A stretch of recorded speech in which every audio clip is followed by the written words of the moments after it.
good day of work out there. I thought both Gary and the team were able to do more today than they did yesterday. I think that bodes well for both those guys on Saturday. Questions? When will you? Do you have a timetable on when you want to know for sure? Obviously, they're both getting reps, right? But they're both getting reps, and with the quarterback position, they're both getting reps the way they always would in a game week. I don't know if in these kind of situations, I just don't know if you ever know for sure until game day. But I'm very optimistic, I guess is what I would say right now, that both those guys will be able to play for us.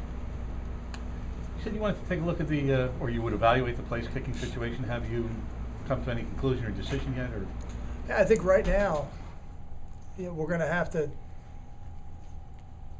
look at all the practice tape and make a decision, because it has not been a situation in the games or in practice where I feel like either guy has taken full control of the job, and I don't feel like either guy has stepped away from the job. So, right now Kyle's our starter, and that's the way we'll go into it for tomorrow, but we're going to review the practice tapes from today as well. Kyle, what kind of development have you seen from Dodd this week? I think Chase has gotten more reps, and that always makes you more comfortable when you're back there. It's hard to do anything athletically without the live speed practice time and the practice reps that get dedicated to doing it. And the quarterback position is a critical one, and there's a reason why the starting quarterback takes the vast majority of the reps, even more so probably than any other position. So he has gotten more reps this week. I think he looks more comfortable because of it, and I think that's only natural. The linebacker position, if you have to switch some guys around, is Steve steadfast Mike, or would you toy with moving him to Willer at any time? I don't think so. I think Steve has really found a home there at the middle linebacker spot, and we have one guy already in Kevin Snyder who's really moving back and forth between the Sam and the Will, and I don't know that we'd want to do that with a lot of players. I think Kevin's a unique guy in his ability to do that. So the more we can specialize those guys into one position, I think the better chance they have to grow.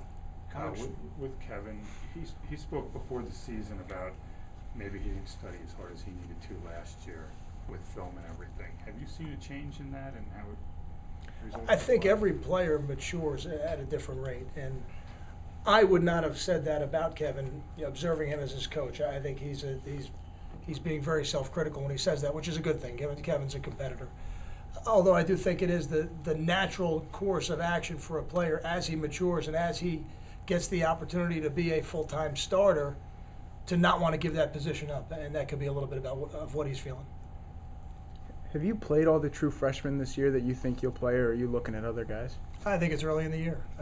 We are only 3 games in with our 4th game this Saturday, and then there's a bye week after that. So I wouldn't shut the door on any of those things just yet. I think you have Andre Silva is doubtful. So who would be the 2 swing offensive linemen if you want to make some changes?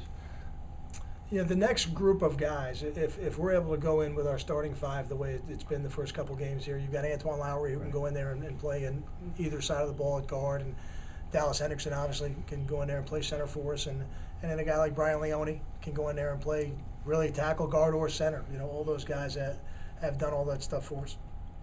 They'd probably be the next 3 guys. Okay. With Paul James, given his injury history, do you watch how many runs he gets during the course of a game, and something you're going to monitor as the season goes on? I think when a running back gets into a game and for lack of a better term, they appear to get hot, you have to give them an opportunity to change the game.